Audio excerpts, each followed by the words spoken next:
Dans le secteur agricole, la recherche s'impose en locomotive pour élaborer ou conduire des programmes adaptés aux réalités du temps et aux besoins des producteurs.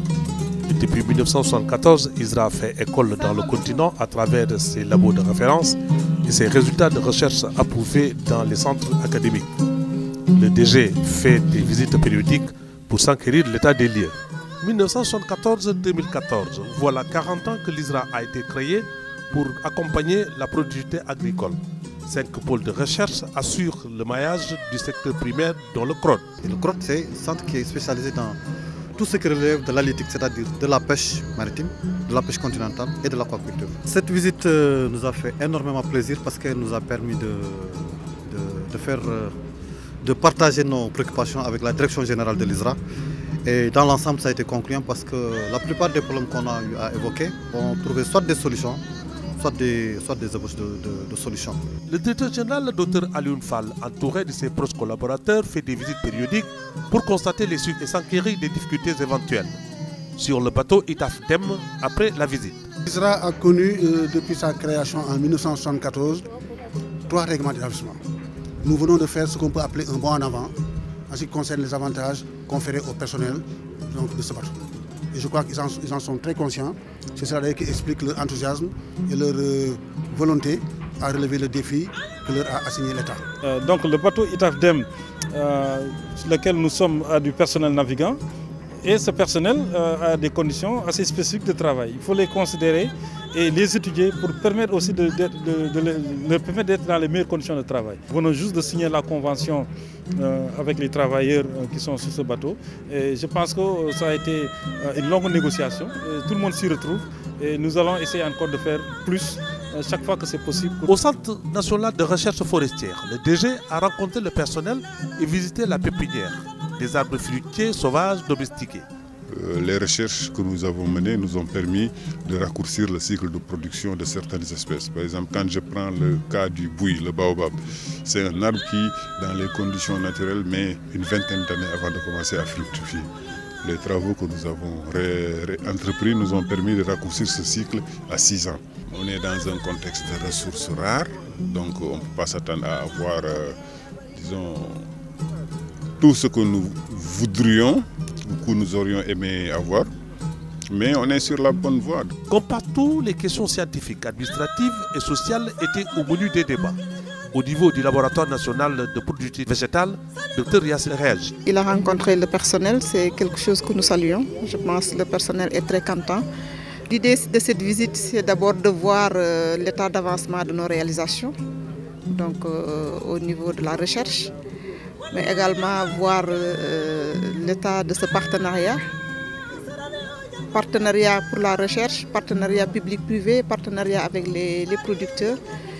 Donc, et voir quelles sont les contraintes pour améliorer tout ce qu'on fait dans le but d'améliorer la production agricole et la sécurité alimentaire. Pour l'atteinte de certains objectifs du plan Sénégal émergent via le PRACAS, la visite du CDH a été marquante, car 350 000 tonnes d'oignons sont attendues en 2017. L'une des difficultés phares, c'est le passage de 42 hectares à 1 hectare au niveau de Cambérène. Donc nous n'avons plus de parcelles d'expérimentation pratiquement. Nous avons moins de 3000 m² sur lesquels nous faisons nos expérimentations ici à Cambérène. Donc nous avons fait le tour des problèmes de personnel, des problèmes techniques, des problèmes scientifiques. Et voilà, nous lui avons exposé tous ces problèmes. Le CDH est le centre qui est au centre véritablement de cette grappe de croissance qui devrait permettre le décollage de l'horticulture. Et c'est ce qui s'est passé en fait. Parce que le CDH a été pourvoyeur, si vous voulez, d'innovation technologique depuis très très longtemps. Et ce que nous essayons de faire actuellement, c'est que le CDH joue le même rôle dans le cadre aussi bien du PRACAS, avec la reconstitution du capital semencier, notamment d'ailleurs la production des 350 000 tonnes d'oignons, et dans le cadre du plan Sénégal émergent. Parce que nous savons que dans le plan Sénégal émergent, il y a un important aspect sur le maraîchage, notamment même un projet phare qui s'occupe de ces questions à travers des aménagements hydro-agricoles, notamment 150 à 200 micro-projets qui doivent permettre à des jeunes de s'installer. Donc si on regarde un peu tous les profils dont nous avons besoin ici au CDH, pour nous permettre de prendre en charge ces problématiques au niveau du PRACAS et du plan Sénégal émergent, véritablement nous sommes en train, en tout cas, de prendre le problème à bras le corps pour permettre au CDH de rayonner. Mais maintenant, il reste au CDH maintenant de développer les programmes qui entrent un peu en droite ligne avec le développement agricole, comme en tout cas c'est bien décrit dans le plan Sénégal émergent. L'éradication de certaines épizooties et la fourniture de vaccins viraux et bactériens en Afrique et ailleurs ont placé le laboratoire national d'élevage et de recherche vétérinaire au rang des labos de référence reconnus par l'OIE.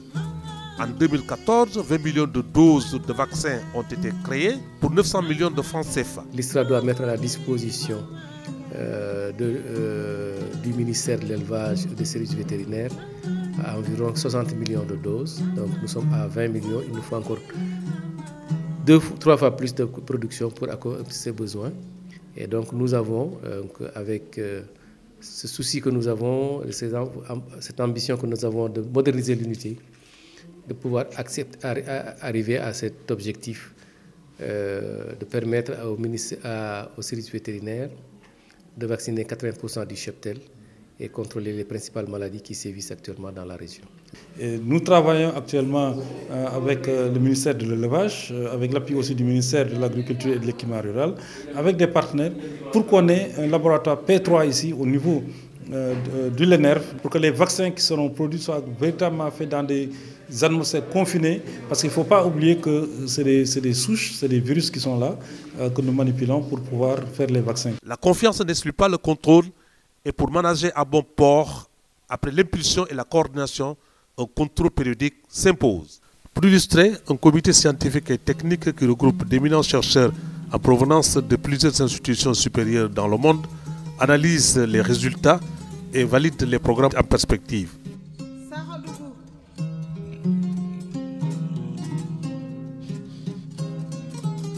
La science sans conscience n'est que ruine de l'âme.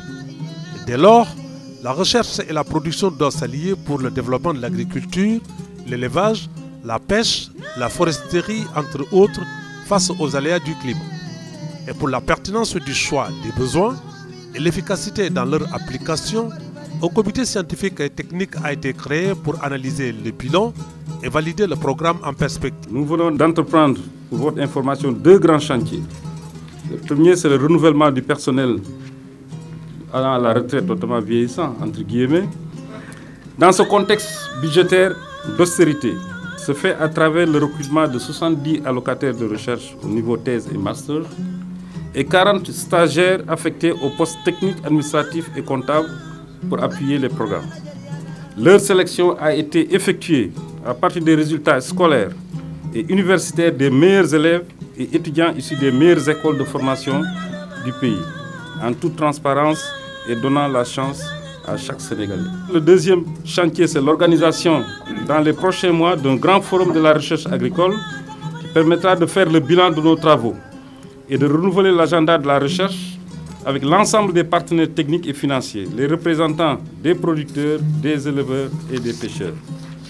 Cet exercice nous permettra de rester en cohérence avec les objectifs du plan Sénégal émergent. Au Sénégal, les chercheurs trouvent, disait, une voie autorisée. Le chef de l'État s'en est réjoui en Conseil des ministres et lors de sa tournée économique dans la vallée. En effet, les résultats obtenus par l'ISRA sont fortement appréciés par son Excellence, M. le Président de la République, d'abord en Conseil des ministres et ensuite lors de sa tournée économique récemment dans la vallée du fleuve Sénégal. Et en évoquant cela, il est évident que l'ISRA est pour le gouvernement du Sénégal d'une importance extrême. Parce que simplement pour nous, le bulletin de santé de l'agriculture sénégalaise est indissociablement lié au bulletin de santé de la recherche agricole. Parce que, il faut le dire et le répéter, dans un pays à vocation agricole comme le Sénégal, on ne peut pas avoir un développement économique et social sans un développement rural. C'est ce qui explique l'importance capitale que le président de la République apporte au secteur agricole dans le cadre du PSE. Après l'ouverture de la session 2014 du CST, 6 commissions ont analysé les résultats, identifié les succès et faiblesses et amendé le programme de 2015. Ce que nous avons retenu dans la commission, c'est qu'il faudrait que les chercheurs qui travaillent dans ce domaine des productions animales se rapprochent davantage des services du ministère de l'Élevage, comme les chercheurs de santé animale le font déjà. Parce que dans le domaine de la santé animale, effectivement, il y a une bonne synergie, mais dans le domaine des productions animales, nous avons trouvé qu'il y a quand même des efforts à faire pour pouvoir justement faire des synergies, davantage de synergies. Nous avons donc constaté qu'un certain nombre d'activités sont là, sont menées et sont menées à bien, mais il y a des difficultés majeures auxquelles le corps reste confronté. Et voilà, la première difficulté, c'est donc des problèmes techniques des problèmes techniques et sociaux, même que rencontre le navire océanographique ITAFDEM. Malheureusement, il y a un certain nombre de problèmes techniques auxquels ce navire est confronté depuis plusieurs années. L'autre problème, comme je disais, c'est le problème social qui est lié donc à cette histoire de convention pour le personnel, le personnel à terre et puis le personnel militaire, militaire et civil, pardon.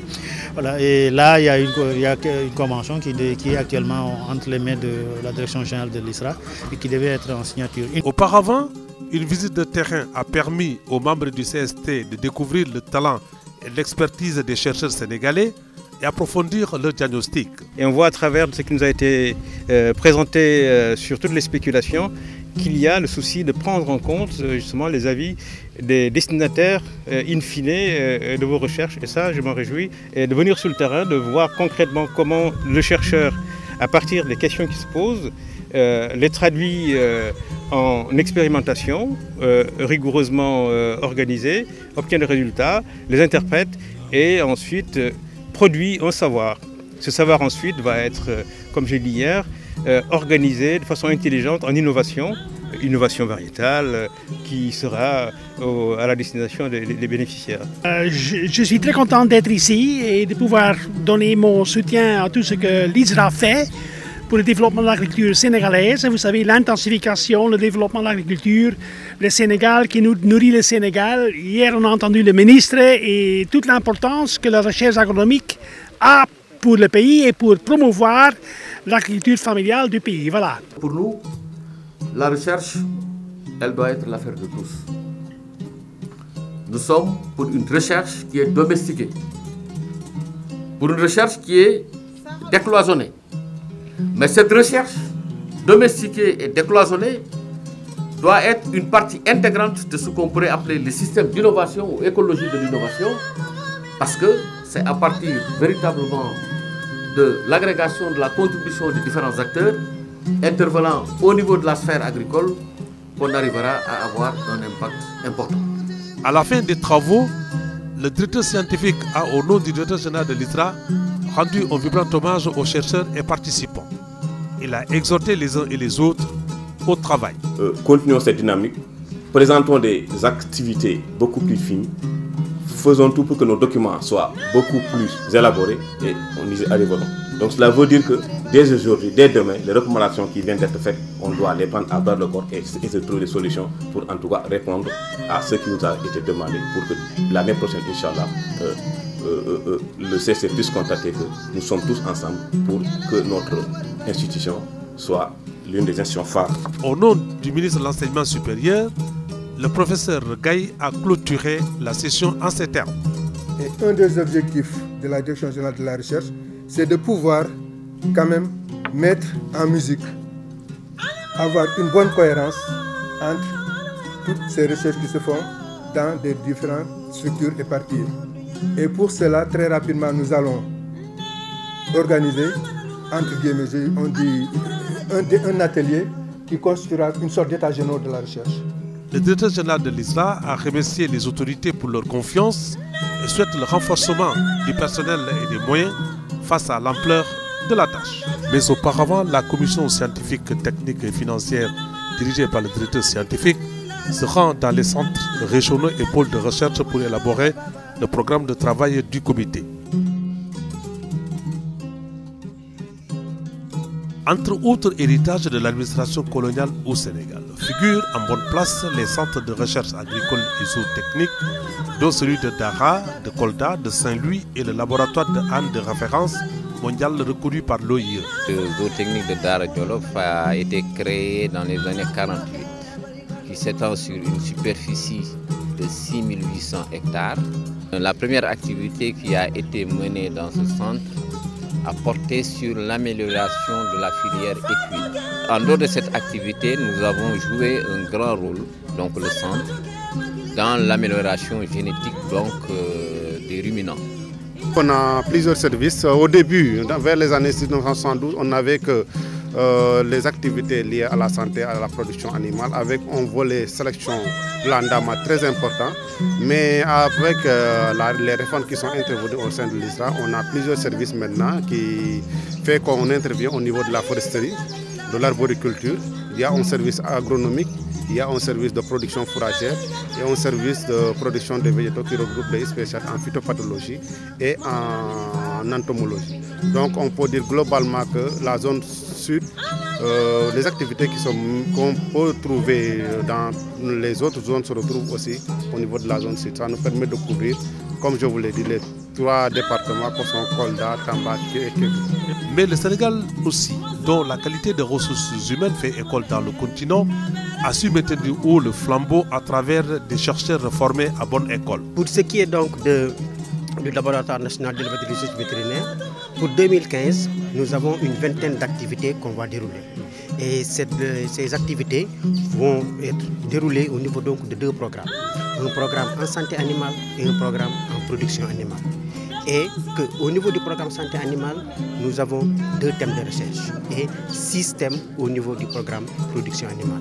L'innovation également au niveau du LENERB cette année, c'est la mise en place d'une cellule de diagnostic et d'analyse qui a comme mission de rendre beaucoup plus efficientes les analyses de laboratoire. Et cette cellule de diagnostic et d'analyse fonctionnera sous forme d'un guichet unique et aura comme mission de rendre beaucoup plus transparents les résultats au niveau de ces différents services. Nous sommes en cours de chemin, mais nous sommes à 80% des objectifs que nous avons fixés en 2014. Nous sommes au 9e mois. Il y a tout l'espoir qu'on puisse atteindre 100% des objectifs que nous avons pris. Concrètement, nous avions eu une demande de l'ordre de 21 millions de doses et nous en sommes aujourd'hui à 17 millions de doses de vaccins produits et vendus, cédés aux partenaires. Et parmi les partenaires, l'essentiel, c'est le ministère de l'Élevage et des Productions Animales qui est notre partenaire privilégié. De réforme en réforme, pour renforcer la qualité, la restructuration des différents axes de la recherche a abouti sur la création de l'Institut sénégalais de recherche agricole ISRA, dont les résultats dépassent largement nos frontières. Et chaque année, les centres locaux proposent des programmes de recherche validés en amont par la commission scientifique et financière au niveau national et en aval par le comité scientifique et technique qui regroupe des chercheurs en provenance des 4 coins du monde.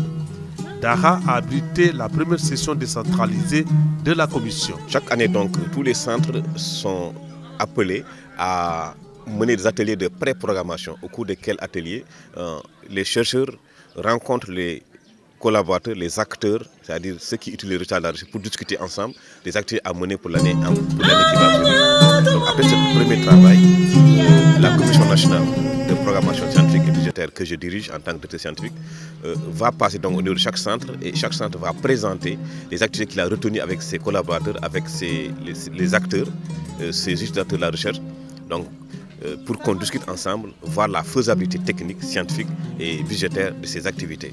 Ensuite viendra une 3e étape qui va consister à valider ces actions de recherche par des sommités nationales aussi bien internationales, des professeurs ou des chercheurs qui sont des nationaux ou bien qui viennent des universités d'Afrique et d'Europe pour donc valider nos activités. Loin des jeux de mots et des fleurs, la recherche s'impose en locomotive dans notre système agricole par la création de variétés adaptées aux conditions écologiques, la production de semences pour l'amélioration génétique, les vaccins vendus en Afrique et dans le monde, auxquels s'ajoutent la pêche et la foresterie. On a un important projet sur la lutte contre les glycines. Et l'innovation par rapport à cet aspect, c'est que c'est la première fois au niveau mondial qu'on est en train donc de mener une lutte biologique par l'utilisation donc de mâles stériles. Et l'élément important, quand je dis mâles stériles, ce n'est pas au niveau mondial, c'est que c'est l'utilisation d'une machine automatique à lâcher. Et dans le cadre donc du projet Glossine, on est en train de voir, avec la collaboration avec l'équipe mexicaine, ils nous ont offert gracieusement une machine donc, de lâcher automatique qu'on utilise. Je pense que ça, c'est une innovation également de taille par rapport à cet aspect d'éradication. Au cours de cette rencontre, la commission a visité les 236 animaux destinés à la recherche. Le directeur scientifique Dr Traoré tire les conclusions suivantes. Nous avons jugé nécessaire de venir sur le terrain, voir de visu ce qu'il est en train de faire ici en termes notamment de sélection, mais aussi de conservation de la biodiversité, notamment d'un type de zébré que tout le monde connaît bien au Sénégal, le zébré cobra, dont tous les travaux de connaissance, de sélection, de connaissance de la productivité, de la production ont été faits ici à Dara, pour qu'on puisse comprendre nous tous que ce travail qu'on est en train de faire concerne tout le Sénégal, pour le développement économique du Sénégal, naturellement à travers l'élevage. Rendez-vous au mois de novembre 2014 pour la validation du programme national par le comité scientifique et technique. La campagne agricole 2014-2015 a été marquée par l'installation tardive de la pluviométrie suivie de longues pauses. Le DG descend sur le terrain. Une fois encore, le phénomène des changements climatiques avec son cortège d'incertitudes a dicté sa loi au Sénégal. Car l'installation de l'hivernage initialement attendue dans la première quinzaine du mois de juin n'est finalement arrivée que dans la deuxième décade du mois d'août avec beaucoup d'inquiétudes. La recherche s'est interpellée, le DG de l'ISRA descend sur le terrain. Donc on était venu voir un peu tout le programme de sélection de niébé et de production de semences que nous avons avec les producteurs. Et comme je peux vous le dire, actuellement nous avons 5 variétés qui sont pratiquement prêtes à être homologuées. Et ces variétés vont répondre véritablement au déficit pluviométrique. C'est des variétés qui ont été sélectionnées, résistantes à la sécheresse. De Thiès à Louga, en passant par Fatick et Bambey, le DG et sa suite ont pris note de la situation agroécologique. Et dans les périmètres d'expérimentation du CNRA de Bambey, 360 variétés de mil et 10 variétés d'argide, du niébé et du sorgho, ainsi que le cours en cours d'essai pour la riposte ont été présentés. Donc c'est pour dire que l'ISRA a pris tous les devants pour que désormais les producteurs puissent disposer aussi de variétés extra précoces qui mûrissent en 75 jours. Mais nous sommes en train de développer de nouvelles variétés à cycle intermédiaire.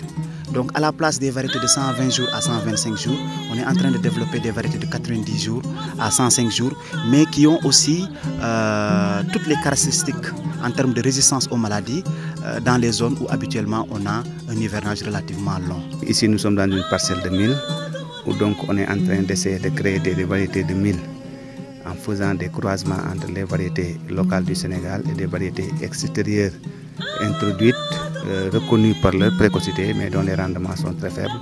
Donc nous cherchons à transférer les caractères donc, de précocité dans nos variétés locales pour pouvoir avoir des variétés locales avec des cycles très courts, etc. même, qui pourront être cultivés aussi bien à Louga, à Bambey qu'à Nioro.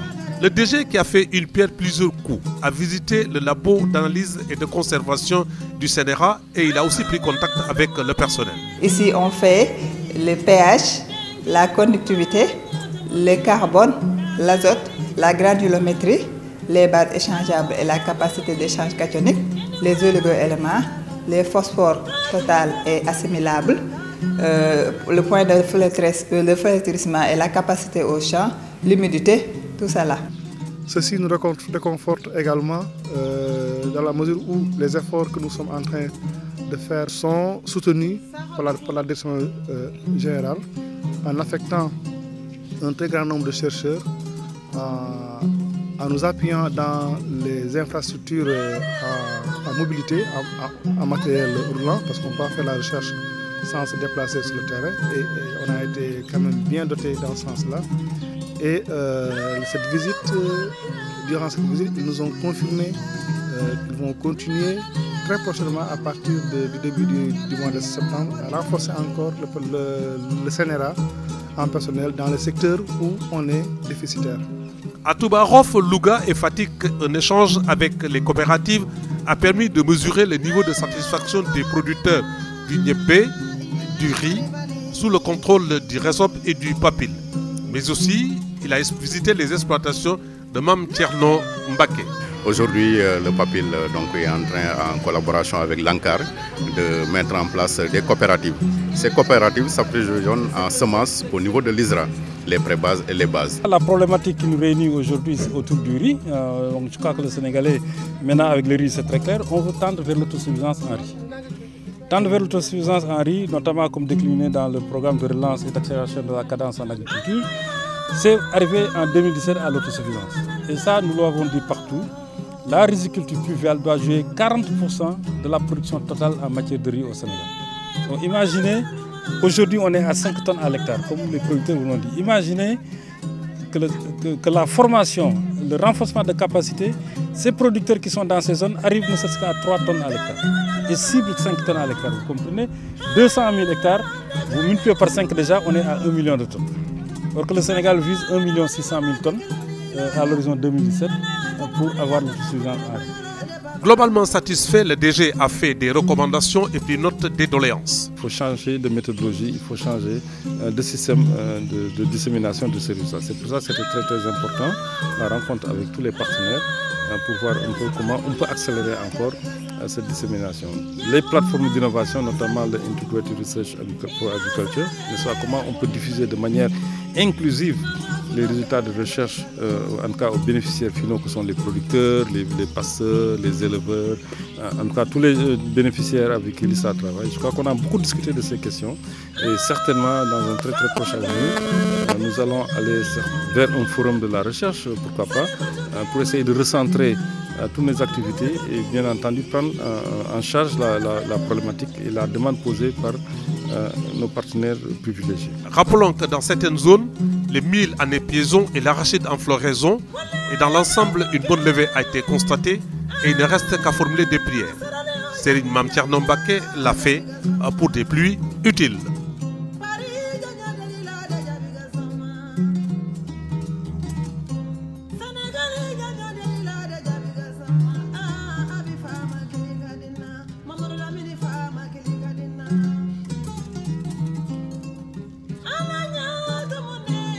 Les régions de Kaolack et de Kaffrine ont également accueilli le directeur général et son équipe de chercheurs.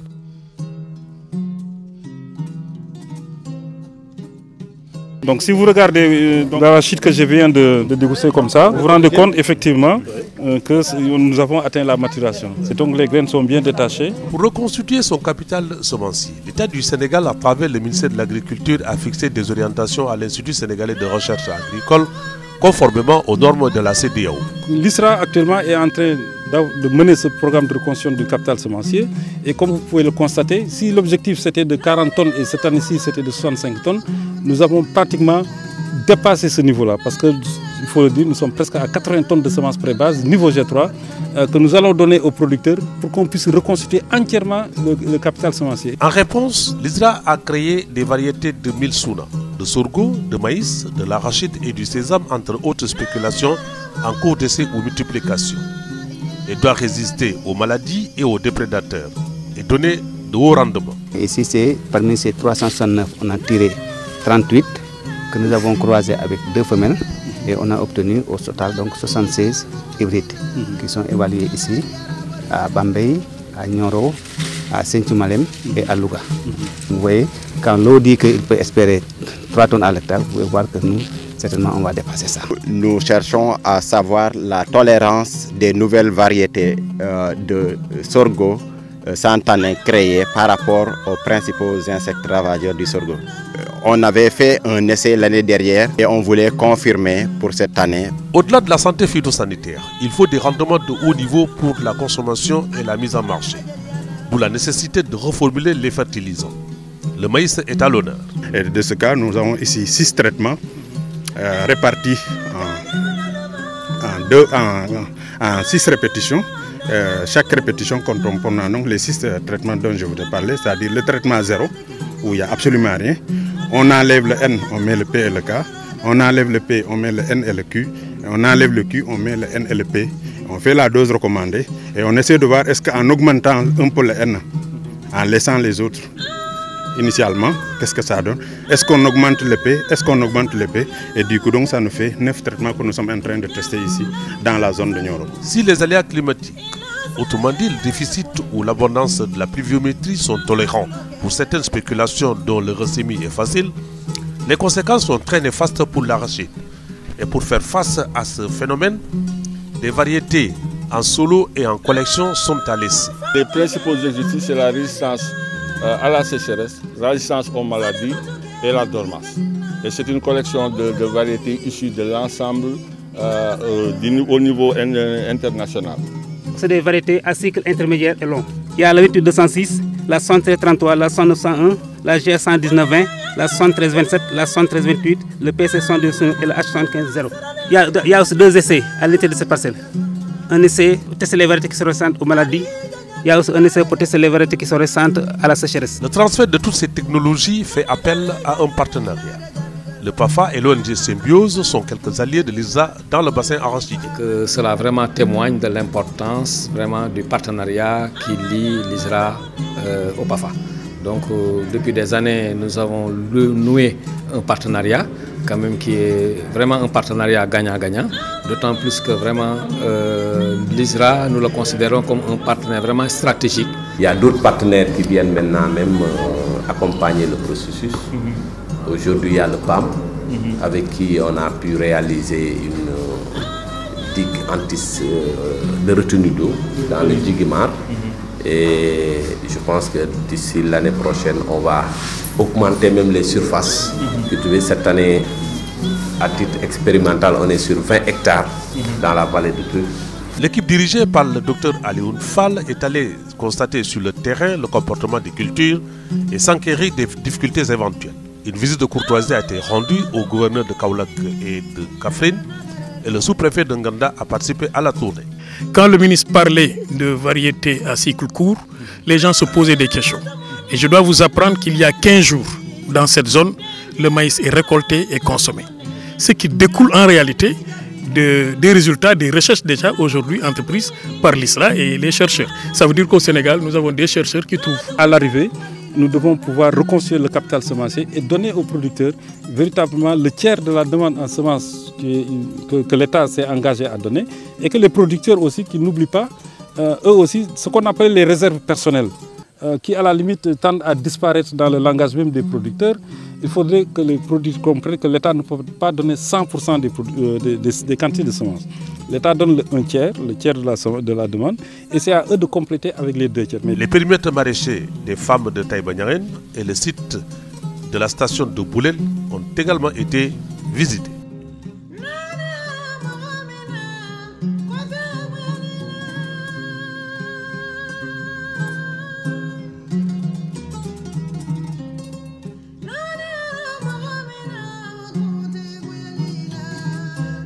Mais aussi par la visite de l'académicienne des sciences de Paris.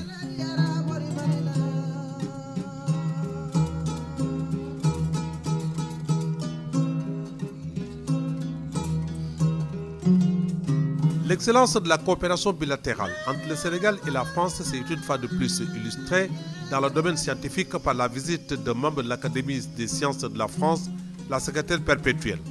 Madame Catherine Bréchignac était l'hôte de l'Institut sénégalais de recherche agricole.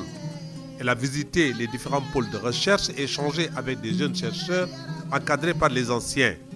Les perspectives de la technologie pour améliorer le savoir-faire ont été les principaux sujets abordés. Cette coopération qui se passe ici avec l'IRD et le CIRAD aussi, et sur le plan de l'agriculture est quelque chose d'extrêmement intéressant.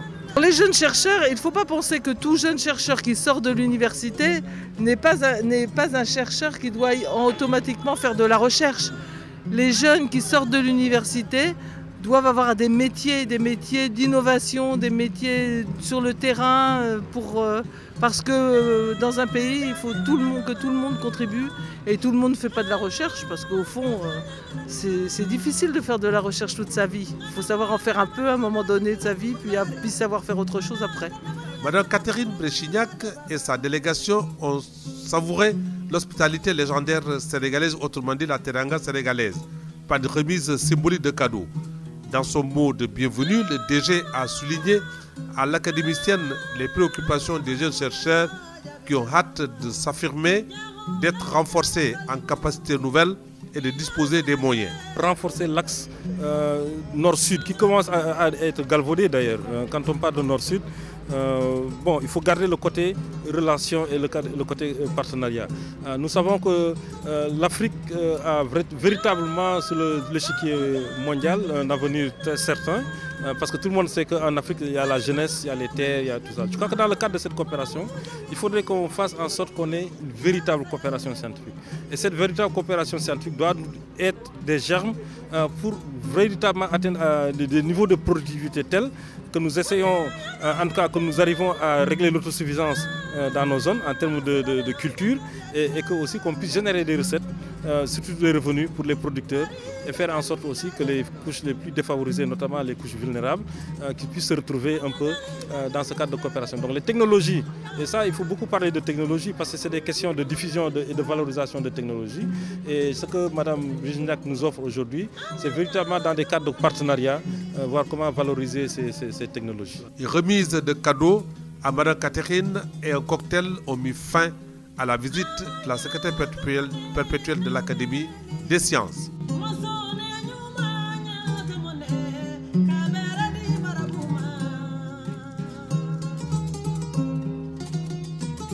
Dans le cadre de la politique des énergies renouvelables, l'ISRA conduit la production du jatropha.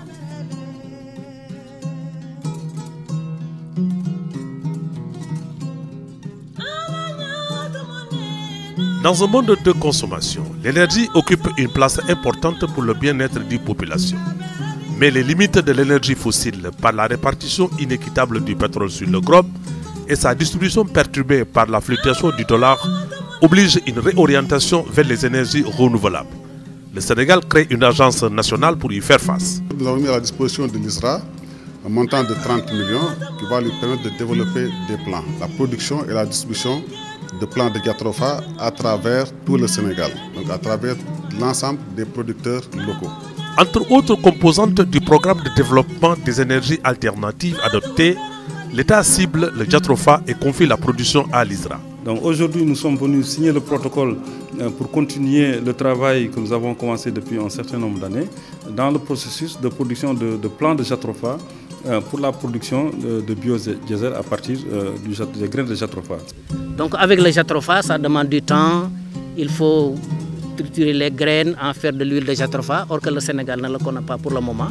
C'est pour cela qu'il est un peu difficile de le faire comprendre aux populations. En attendant la disponibilité du décret d'application de la loi d'orientation des énergies renouvelables, l'Agence nationale des énergies renouvelables et l'ISRA conjuguent leurs efforts pour le développement du jatropha. L'agence mobilise 30 millions et l'ISRA s'engage. En tout cas, nous allons sensibiliser les autorités pour que ce décret puisse être signé avant la fin de l'année. Et je pense que dans un avenir très proche, nous allons encore en tout cas recontacter tous les partenaires et les acteurs de la chaîne de valeur pour voir un peu comment on peut mieux nous organiser pour répondre aux questions actuelles d'alimentation des unités de transformation qui commencent à pousser un peu dans le pays et faire en sorte que ça soit une production durable dans le temps. Le jatropha fait lentement mais sûrement son petit bonhomme de chemin à travers l'engagement des partenaires étrangers et nationaux. Mais la non-disponibilité de la matière première en quantité suffisante et les difficultés du marché pour écouler les produits jatropha préoccupent.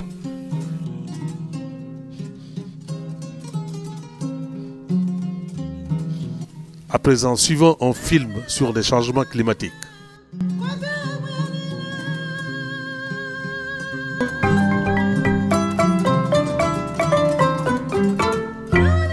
Les inondations répétitives et la sécheresse qui ont plongé l'Afrique dans une vulnérabilité indescriptible à la pauvreté ont également amené les décideurs du continent à mieux comprendre ou appréhender les conséquences fâcheuses des changements climatiques et repenser les politiques agricoles.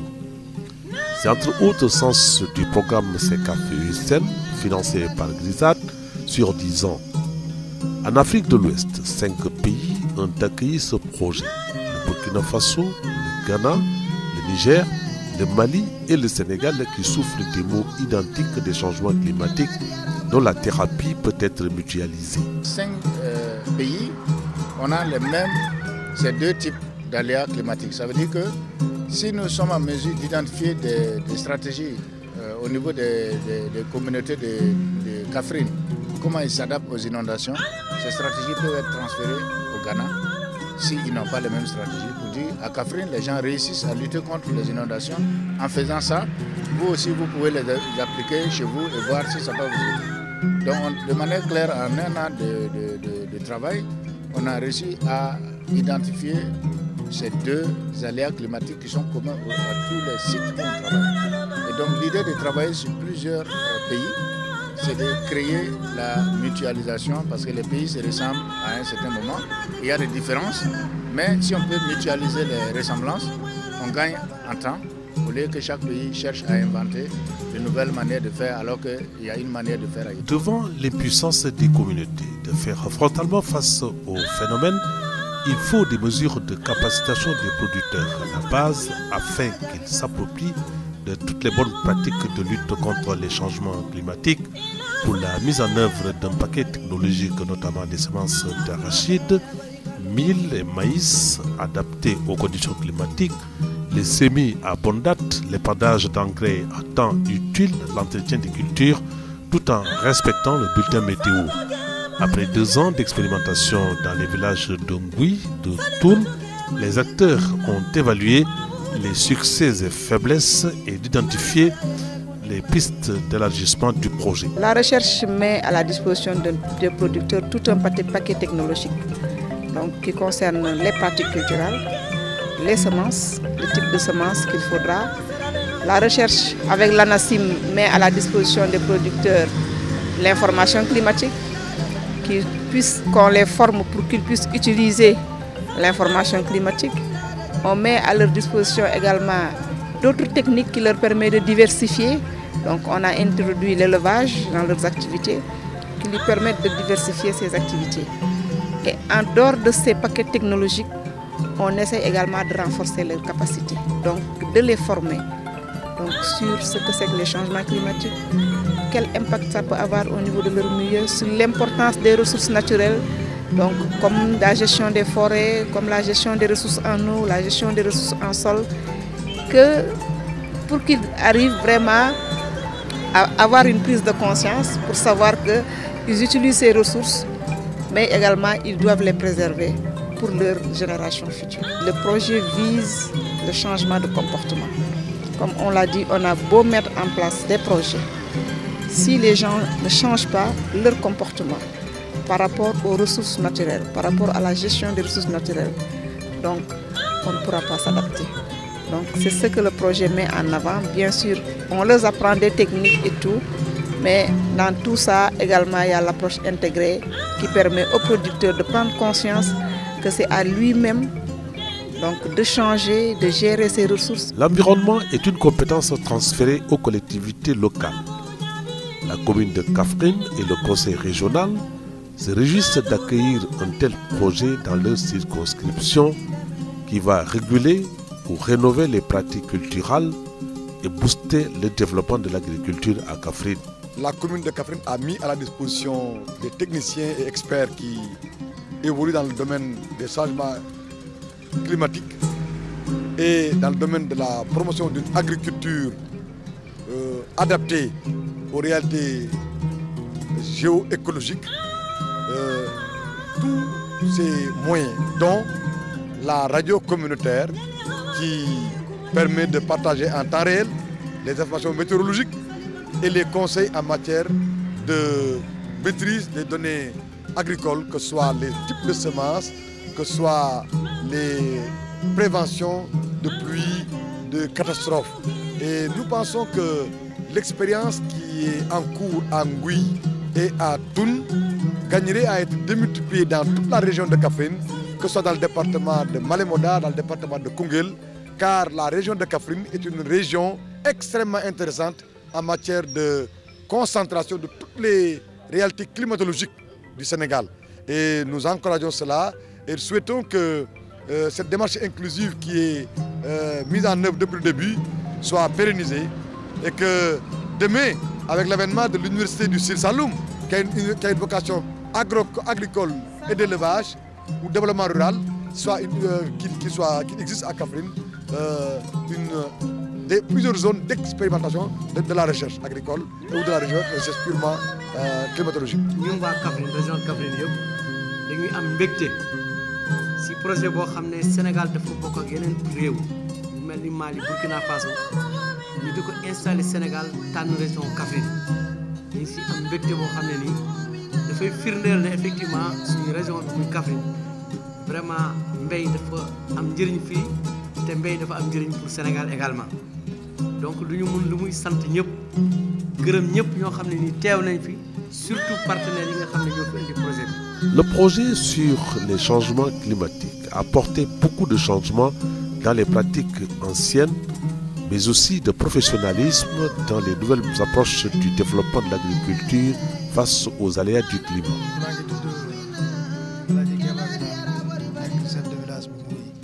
nga xam ne gis nañ ko ci wàllu changement climatique dañ ci jot a liggéey ak ñoom bien que bëriwul sax waaye am na satisfaction. waa ISRA ñu gërëm leen bu baax sant leen ci tànn gi ñu tànn de village bi indi fa ay semences test yoo xam ne yii ñi nga xam ne ñooy producteurs yi ko jëfandikoo gis nañ ne par rapport ak semences yi ñu amee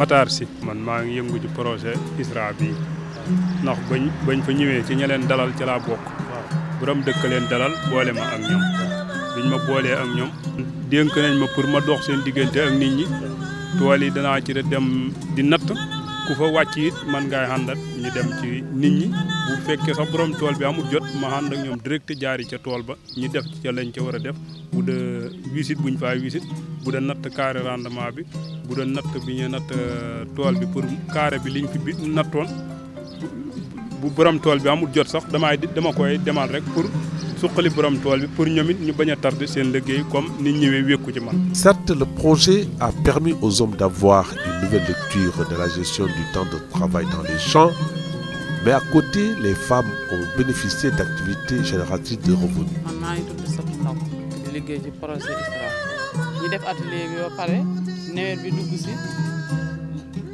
nawet bi dugg see ñi ñëw financé ñi jox leen ay dugub maïs ak sorgho pour bay léegi ba nga ko defee ñi jël ay jigéen jël nañ ñeenti jigéen ñoo xam ne nii dañ leen a joxoon ay tool ñuy bay ci toolu marissa bi xam ne dañ leen a waxoon na leen léegi dañ leen di financé pour ngeen ay bay ci toolu marissa bi wante toolu marissa bi nee nañ bi ñu jëlee ndox mi xool ndox mi daanaka ndox mi mënut a bay defar marissa léegi ñu ñëw ne léegi jigéen ñi duñ leen bàyyee noonu dañuy indi ay procès ganaar jox leen tool bi mi ngi waroon a du ñaar fukki nit wante léegi jël nañ ñaar fukki nit ak ñaar yokk leen ci pour da leen financé procès ganaar procès bi moom ñoo lay financé ñoo lay jox ginaar yi ñoo lay jox fu ginaar yi dëkk léegi nga topp procès bi. La nature a horreur du vide. Et si elle peut vivre sans l'homme, mais l'homme ne peut pas vivre sans la nature. Dès lors, il faut s'adapter aux exigences. C'est l'invite de l'adjoint au développement du gouverneur de Kaffrine afin que les populations changent de comportement. C'est une initiative qu'il faut saluer. Maintenant, par rapport aux recommandations que je viens de formuler, elles tiennent surtout à la nécessité qu'il y a pour chacun d'entre nous donc de changer de comportement pour justement contribuer à l'adaptation au changement climatique. Parce qu'il est vrai que l'État fait d'importants efforts à travers les politiques, à travers les projets, programmes, les partenaires également techniques et financiers, de même que les ONG. Il y a pas mal d'initiatives qui sont opérées pour justement anticiper sur la problématique du changement climatique. Mais ces différentes initiatives ne seront pertinentes, ne seront donc efficaces que si elles sont accompagnées par un changement de comportement au plan individuel. Retenons que face au changement climatique, il faut changer ou disparaître. Comme à l'heure des grands ensembles, il faut s'assembler ou périr.